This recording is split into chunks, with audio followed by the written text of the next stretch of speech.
Hello and welcome to The Awkward Corner, a podcast where we'll be discussing everything and anything about design. And I'm your host, Stephen, and with me today I've got SJ. Hello. And I've got Amy. Hi. So, we will have a special guest today, but it's also a special episode. It is. We made it to double figures. How exciting is that? It's a true story. I'm You very allowed us excited. to come back 10 times. 10 times.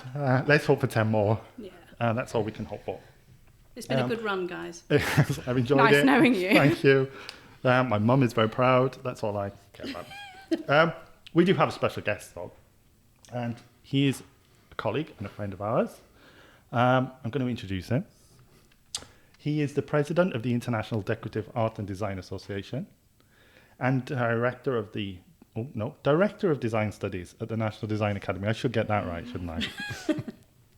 Anthony holds a Master of Design degree from the Royal College of Art and has over 30 years experience in interior design, garden design and decorative arts management. He is a Freeman of the City of London, educator member of the British Institute of Interior Design, a member of the European Academy of Design and an accredited lecturer for the Arts Society. Basically, he's a bit of an interior design legend. A bit. And that's the end of the episode. Thank you very much. Join us next week. Where we'll actually get to interview Anthony. That's right. So we should introduce him. We have Dr. Anthony Rayworth with us. Hello.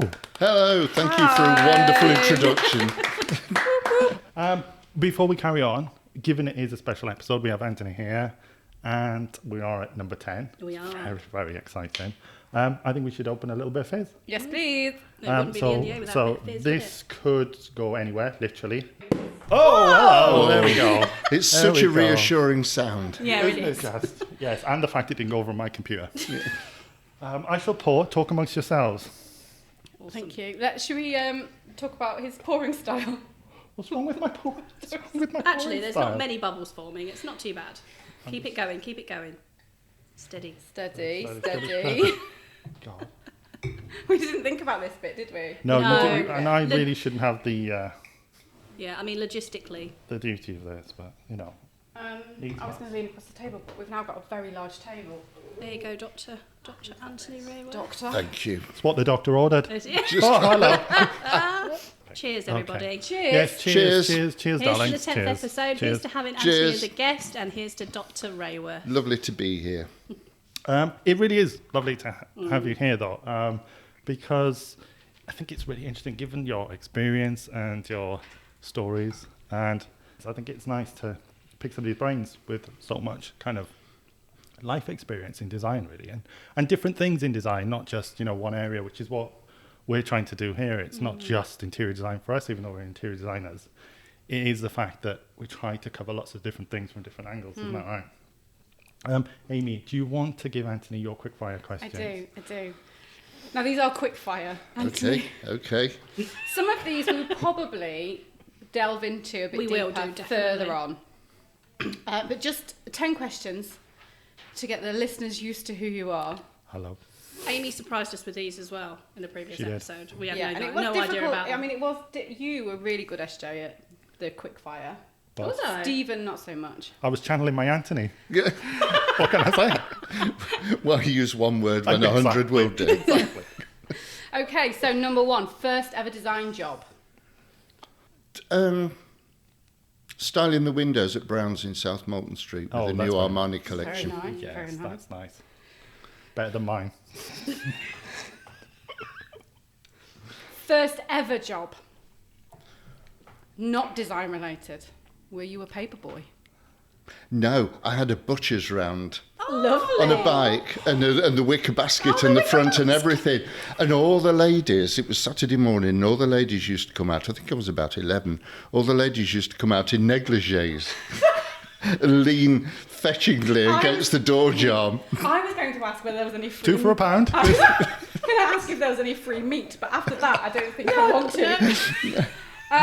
Favourite place in the world? That's very difficult. Yes, Isn't it? you've It got depends time what to mood struggle. you're in. Yeah, Today, definitely. right now. Right now, Swindon. Santorini. I was close. Very close, there are similarities. Favourite designer, living or dead? Karl Lagerfeld. Ooh, interesting. 3 people you'd invite to a dinner party. This is well. Eartha Kitt, Ah. Keith Richards, and this.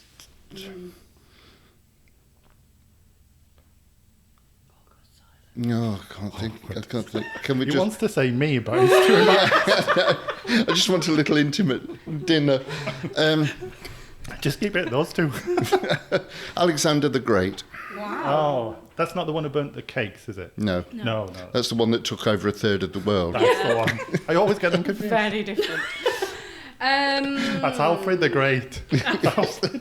No, you don't have to mention any names here, Anthony, but worst project you've ever worked on. Somebody whose definition of a design brief was that I produced as many concepts as possible until I did one that he liked. Wow. True story. True story. And have you finished that project? It's an ongoing. It's Analog. been 84 years. And some. Best project you've ever worked on? The current one's a good one.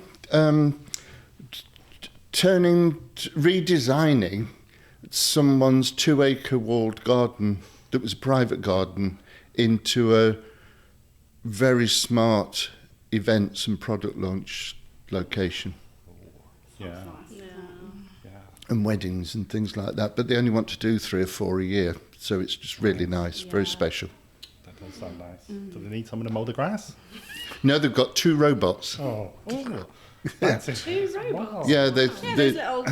they scan the grass. Like the Hoover ones you get. Yeah. They come out and They scan the grass, and if a blade of grass is sticking up above their lasers, they go out and go dum, and go back in and Wow. dock. my future life awaits. Yes. How the other half. So often people ask what your favourite colour is. We want to know what your least favourite colour is. Again, it depends what mood. Right here, right now, least favourite colour. Can it be an approach rather than a colour? A colour. For you, Anthony, of course. Yeah. Insipid. What a word. Which I don't mean by that everything has to be full on, but just those. A nothingness. Colour. Why, when you can have a fabulous neutral, do they just look like, Taupe. Beige fest. dishwater? Nice. Dishwater.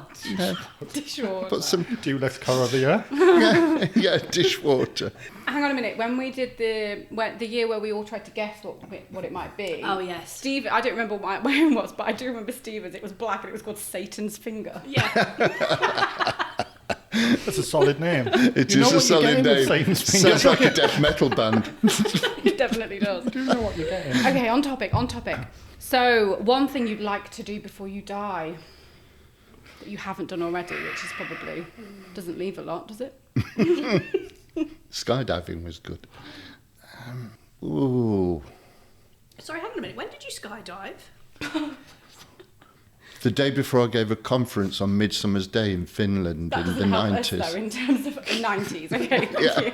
They just dropped him in. I never knew that. Over the sea, whilst having just drunk 5 steins of Strength 5 lager. To be skydiving. With the Finnish formation skydiving team.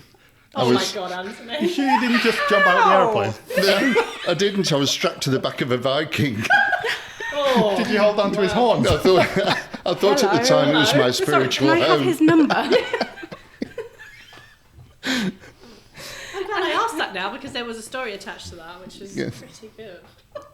Yeah, it feels like there's more to it as well. Yeah, I know, yeah. What happened afterwards? We'll save that for the next podcast. I landed on a mattress and Did she mind? I landed on a mattress on the quay next to a stall selling wild strawberries. Oh, see, you could never get these stories having somebody else on. That sounds like a raunchy Disney film. It does, yeah. Okay, final question. You've worn me out I already. don't even know what the question was. What was the question? What was left to do? Oh, Yes. did you answer the question? No. No. I'd like to go, and I can't remember where it is. It's in South America, and it's one of the world's longest zip wire over the rainforest. Yeah. I'd like to do that. Try the one in Wales first. Oh, yes. Yeah, there is one in Wales. A warm up. Warm up. Try before you buy. Is that the one where they wrap you up like a papoose and you go along horizontally? It might be, yeah. Bit like a mummified Batman. Yeah, never to be seen again. I love the word papoose. No, I it's do. really nice. A little cocoon. So finally then, best advice you'd give to somebody starting out in design? Yeah, I'm taking notes. Never give up, be organised, don't go over budget, and really enjoy yourself.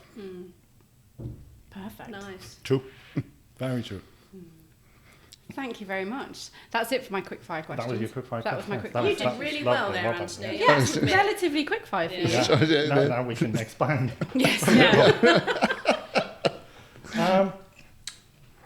Let's start at the top.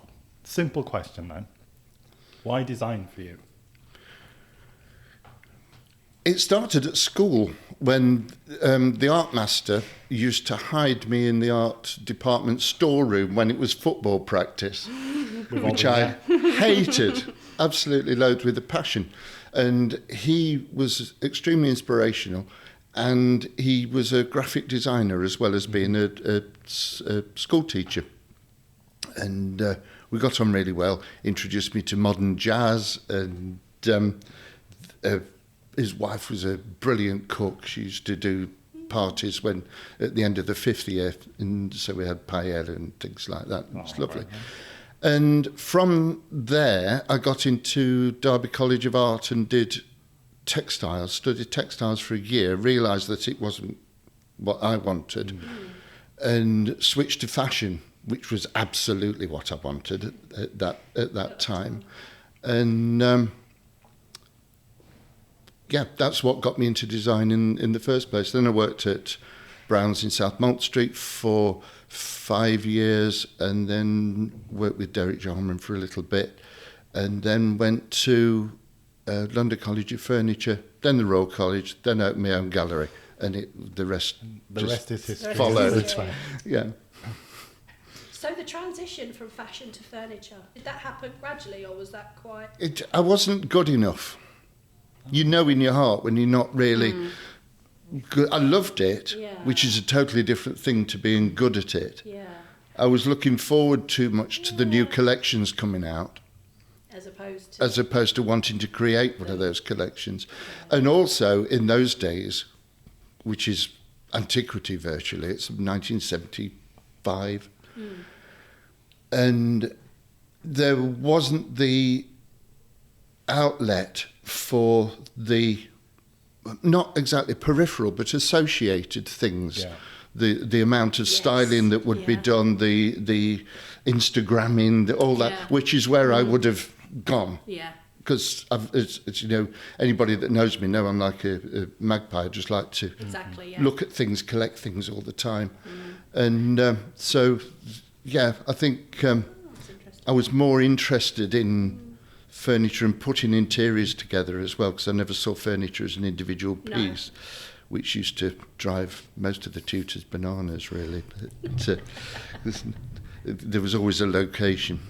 Is that the reason then for Carl Lagerfeld? Sorry. Yeah, sorry. Is that as being your favourite designer? Probably The fashion. because he was the same. You know, he loved books in the same way that I love books, except he had the wherewithal to start his own print.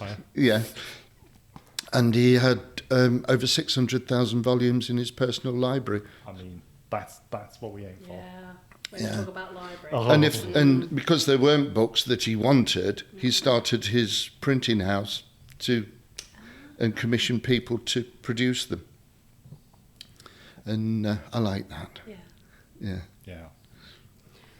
Can we start name dropping? Can you tell us about where you worked when Patti Smith took you for drinks? Oh, yes, absolutely. That sticks in my mind. I was at Brown's, and she was playing at Hammersmith Odeon, and she came in, and she was my hero at that time. And she's still up there, actually. I think she's an extraordinary one. And she came up the stairs. Well, I nearly, as the butcher's wife, who's butcher's round ideas, I nearly dropped bow-legged. And she came up and she just started chatting. And she wanted a suit, a man's suit for the stage show. So I got the very one, a nice sharp black Basile suit. Nice. That season's collection, only been in a week. And she just got undressed in the middle of the floor, right in front of me, carrying on the conversation. And put these on, rolled the sleeves up, rolled the trousers up, put the boots on, and gave me a kiss and said, "Yeah, this is great. You've got it." And found her a collarless shirt, which she then had. It was enormous and came way below the jacket, but looked perfect. And I said, "I couldn't get tickets for your show, and I really like your work." So she couriered them round from Claridge's, where she was staying. Oh. And then when she came to pay for some of the stuff that she was doing, I said, "Do you fancy a drink? There's a nice cocktail bar just across the road." "Sure." Well, heart-stopping moment. Where's this gonna go? Me and Patty. And we had a great time. It was really nice. Patty's lucky day. Oh, yeah. That's such a brilliant story. It is, yeah. It's like something out of Pretty Woman. Yeah. It was great. Awesome. What's the most off-the-wall project, the most strange, just bizarre or different kind of project you've ever done? Blimey. Or even one that went disastrously wrong as well, because we like those. We've all been there. I can't. It's difficult, It actually. is difficult. No, it is difficult. That one, I can't really. Because, like, I think about that kind of thing myself, and it's like, I've done some outlandish projects, but it depends what one person's it's true. opinion is of it, isn't it? Yeah. Like I've never had a client say they hated it. No. Have you ever done something though, started a project and thought, we're not going to be able to pull this off, and then it has come through in the end and you've been absolutely amazed that it has? Yes. One comes clearly to mind. When I was starting, I wanted to do everything. Yeah. Absolutely everything. So I was mixing scumble glazes and painting those on and trying to do sort of Pompeian type murals and things like that.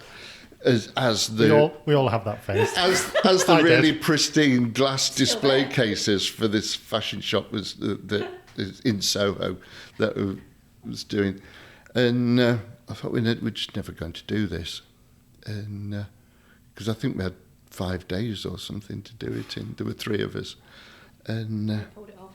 we pulled it off. But it's and I loved it.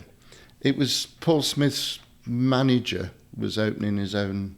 Ex-manager was opening his own shop, so, and it was a not very large one. So it had to. We wanted it to look like the crypt in ancient Rome. So it was that. Just up your street. Just up my street. And that was in 1987. Oh, year I was born. I think, was it? Nice to know where you were. Yeah, I was in Soho. Designing a crypt. I was in Soho with a sea sponge. And a lot of badger brush. Yes, exactly. Oh gosh. Now, you told me briefly when we had a chat about this. You know Mendini. I met him. I Yes. don't know him. Well, I met him a couple of times. Go Well, with it. Yeah, just say you know him. No. I went to. I've been going to the Milan Furniture Fair for 22 years consecutively, and because I had the gallery and because I was representing Studio Alchemia exclusively for the UK, got speaking. He couldn't speak in English. My Italian's, getting from A to B and eating really well. So but he was such a lovely man, and met on the stairs of the design gallery in Milan. It is called the Design Gallery, and he just smiled and nodded, and just a quick cuddle as he walked past, and I thought, I love that. that's really nice. Cuddle. I've been cuddled by Mendini. Yeah, We all need that. yeah. That's And, not a claim to fame, I don't know what it is. And I've got two prototype chairs that never went into production, cafe chairs. From it's- Very nice. You have to show us Yeah, that. you have to yeah, take the little Yeah. cafe chairs, and they were going into production, but they never got there. But very pleased. Collector's items. A brilliant man, absolute Yeah. poet, and very, very clever, very clever. Do you want to drop any more names before we move on? Isn't there a connection with Pawson? I first met Pawson when Told you. when I was. tell me. I know I there was a story there. I sold him a pair of Gaudi chairs Yes, that is it. that Ricardo Bofield had got in his converted concrete warehouse. Yeah. And walked into Pawson's place. He was also a very nice chap. Bit sparse, mate. No, his opening words were, "Now you know I'm not really one for furniture."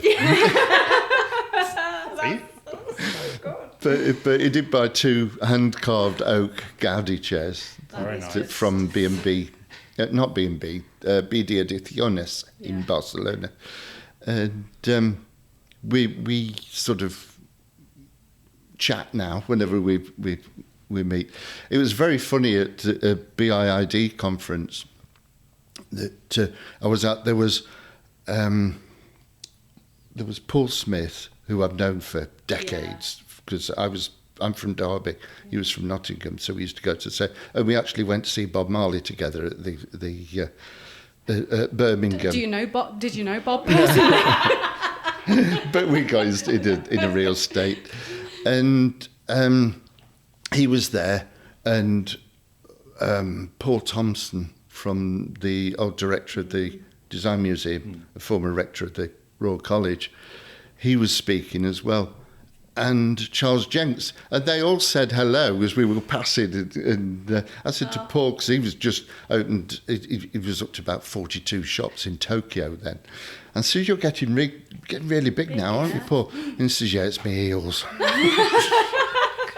But it was nice, and I was with Helen, and she just said, God, you know everyone. You really do. Yeah, you do.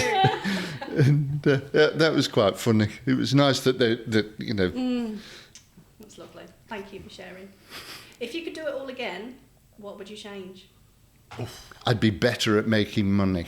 I thought you were going to say claws. No, I would. That's one thing. That's a piece of advice. I've always done things because I love doing things, and the money is an absolute byproduct. Yeah. But I don't care. But look at all the I wouldn't stories have you've changed got. Yes, anything, exactly. really, apart from... I tended to live as though I had an invisible income. Of course I'll come to Milan. You know, we went to Madrid for lunch once. The day before... Sorry, you went to Madrid for lunch? What, like you woke up... No, it was just to have lunch with us. Should we go to Madrid for lunch? Better than the plough in. Like it's Nando's or something. It was to see a Spanish supplier, and that was just before we went to to New York for the opening of the Paramount Hotel that Stark had done, and we supplied number 3 of Mark Newson's Lockheed lounges. Wow. So we'd had that, and he wanted that to put in the lobby, and because we could. You know, he didn't want one of the production ones. He wanted one of the 5 prototypes, so he got number 3.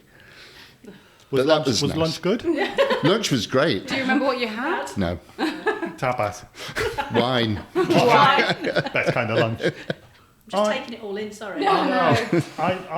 This question I'm interested in. What do you think, because as we refer to you as Dr. Anthony Rayworth, because you've just completed your PhD, congratulations. Thank you. Very nice Prosecco, by the way. What do you think the value is of doing a PhD? I think it's extraordinary. I think anybody that wants to do it at my age is completely insane because the amount of stamina that you need Yeah, to keep. is absurd. I had no idea. I would still have done it, but I had no idea. I was exhausted, and still am. You know, Mentally exhausted. Mentally completely exhausted. I think I slept for about a week afterwards, just doing it. But it changes you. It does change the way that you think, and it made me a lot more critical of some design writing. You know, this is based on nothing. Glorified opinion. Yeah. The rigor that you have to apply to, because it's pure new knowledge. Every single line has to be justified, and every word has to be correct. I had a marvellous professor, David Webb, Shout out to David Webb. yes, absolutely, and who would say David? things like, "I don't think you mean pure there, do you? Because that implies that there will be a truth, and there needn't necessarily be truth." It's you know, and I'd only said it in passing. Yes. So I love that.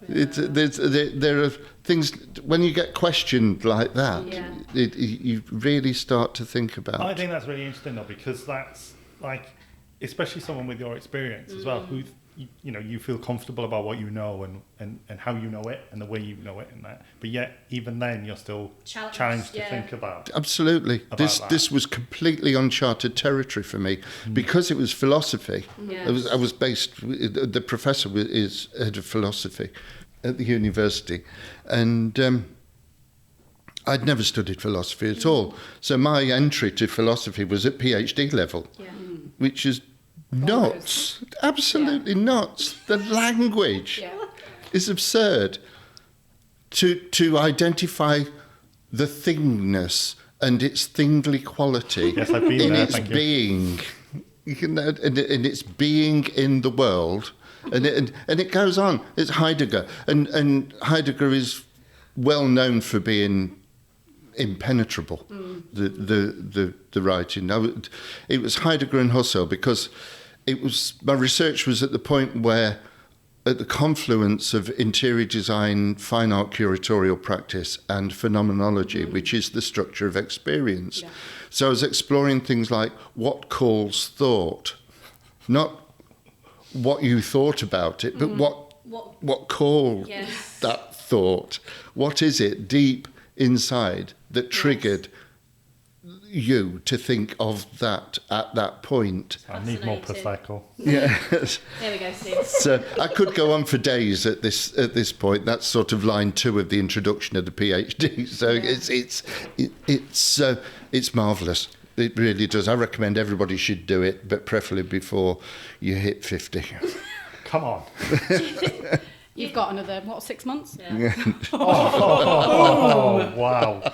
Wow. Well, I was 16 years after that, so. It's all right, because this antler's got me back. Nice.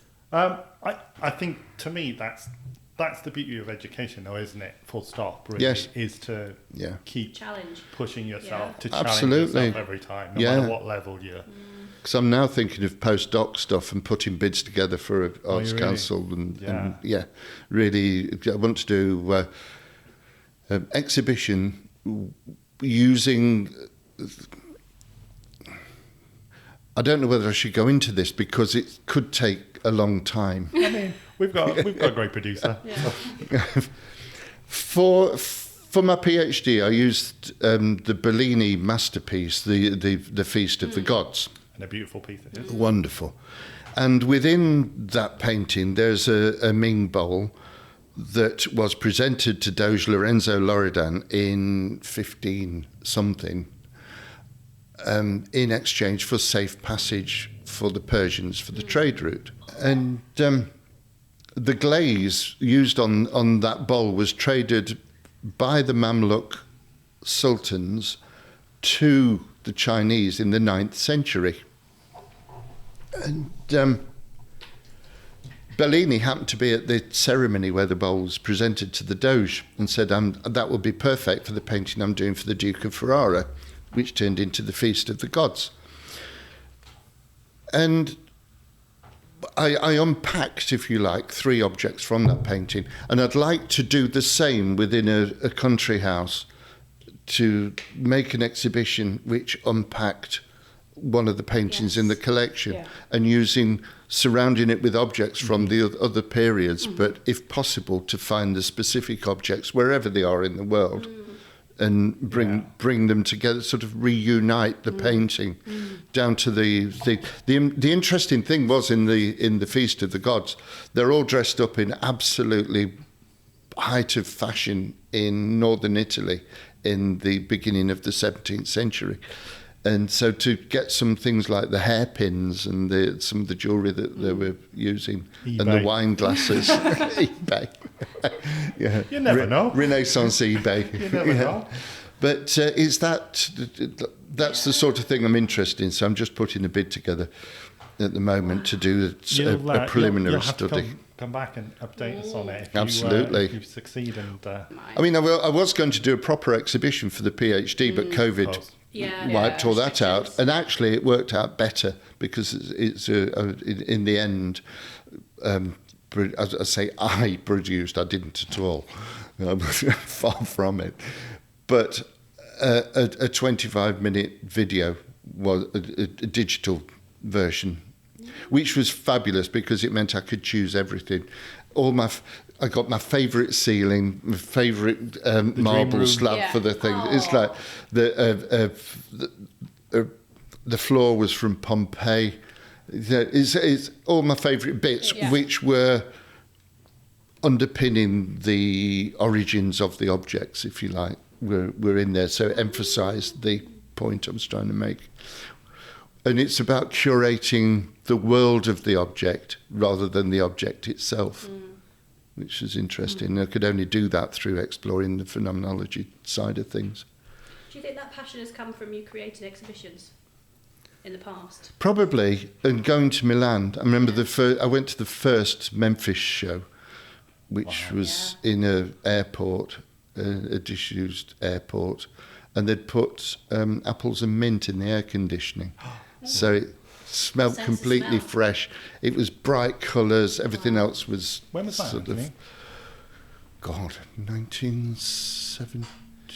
That's quite forward thinking, isn't it? Yeah. Consider that like that's where design is now, exploring especially that kind of thing. Yeah, exactly. That's what I mean. And exhibition design. It was Sotsas and Mendini, two of the greatest ever. I think that's really interesting. Even then, people were thinking about the experience. The best from a sensory level. The best exhibition that I've ever been to preempt a question. And if you weren't going to ask it, I'm answering it. You can do what you want. Was for Paluco in Milan in 1989 and 1990. It was. How old were you then, Amy? It was 2 2. or 3. Just keeping a running total. And it was in a disused slaughterhouse. And Henry Alken, who was the lighting cameraman on Wim Wenders' film Wings of Desire, came over from America to do the lighting for it, and Seigen Ono flew in from Tokyo to do the music for it. Wow. And it was just in this raw space, and they were punched holes in it and got gypsies to plant 5,000 silk flowers in polystyrene covered with a black carpet Polystyrene. and half buried the Stephen's furniture nemesis. into it. And there were just this theatre lighting and what is now sort of extreme ambient music, which was a digitisation and distortion of Japanese opera. I love the sound of when it did this. It was brilliant. And one of the cabinets was... Slaughterhouse. I love them. Though. Yeah, I know, right? One of the cabinets was called Vive el Toro, which is Long Live the Bull. And it was based on the final 5 seconds of a bull as it dies in a bullfight. I mean, Apologies who gets to any vegans out there? Yeah, who gets their inspiration from things like that? And it was Absolute nutters. Yeah, and it was about another one was about fallen angels, in the poetry of. I'm not going to remember this now. There's too much. The cupboard is full. And it was a, oh dear, no, I can't remember it. Anyway, he got the fashion photographer.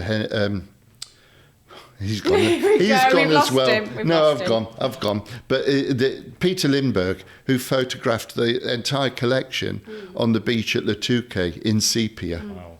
and that was the catalogue for it. That I thought was true vision, and he is now living in New York with, I think, Ray Kawakubo. There we go. All the design gossip. Yeah.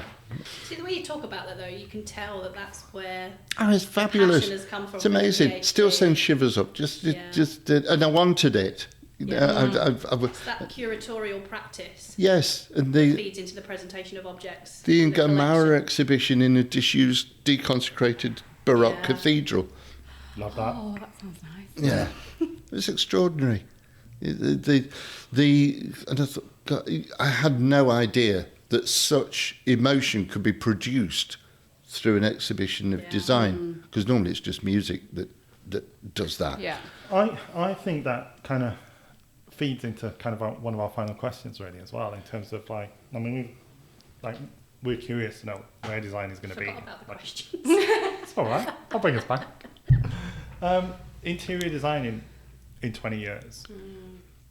I know I have my own opinion. Well, I'm sure we all do around the table have our own opinions on that. But it's interesting what you talk about that in terms of like it isn't what you would think it is, and I think that's very relevant in terms of like exhibition things. It's stepping outside of convention, I think. Yes, I think for me, it's. I think antiquity has the key to the future. Looking back to look forward. In terms of economy of just creating beauty from simple materials and presenting it perfectly, and not many of them, but wonderfully lit and given the space to breathe, and making sure that the rooms, if there are rooms, the spaces that they're being shown in are the correct proportions to resonate with the piece that you're showing. So if you look at Mies van der Rohe's work, it's all Japanese tatami proportions, and it's very clear when you look at them side by side that it was that. But just shifting off for a minute, the whole antiquarian minimalism thing, where you have very few pieces in an interior, but they're all museum quality, and they're treated quite casually. Yeah. Not to the point of breakage, of course, but you know, if you have fabulous plates, then Have them. then use them. What's the point if you don't? Yeah. I think that's what's really interesting about where interior design is going in that sense. Obviously to bring it back to an interior design.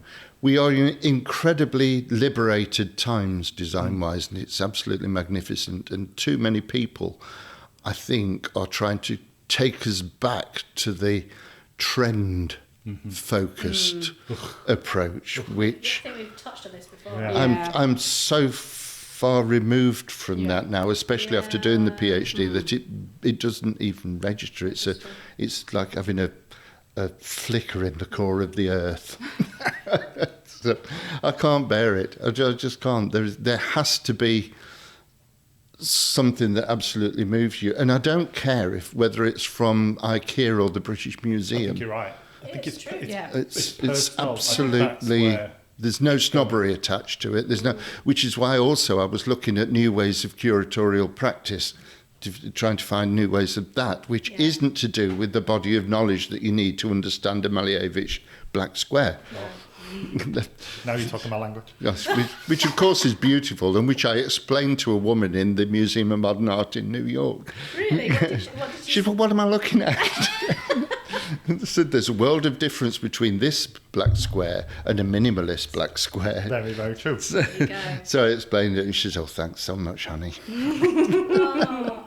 How many people do you think she went off and told that to? Yes. But that was like She the was story of- lovely, Yeah. because she was genuinely interested. Yeah. I've got all the time in the world for people of Of course. any type, age, as long as they're interested. Yes. If they're not interested, go and work somewhere in a chip shop or something. Well, we had this conversation. And I love didn't we? chips too, so I love chips. I've got I love nothing against chippies. We were talking about this, weren't we, when we were talking about art in episode 5? Yeah.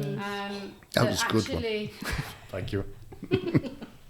that it doesn't matter how much you spend on that piece of art. That's right. It's about the emotion that it invokes. Mm. Because you were quite.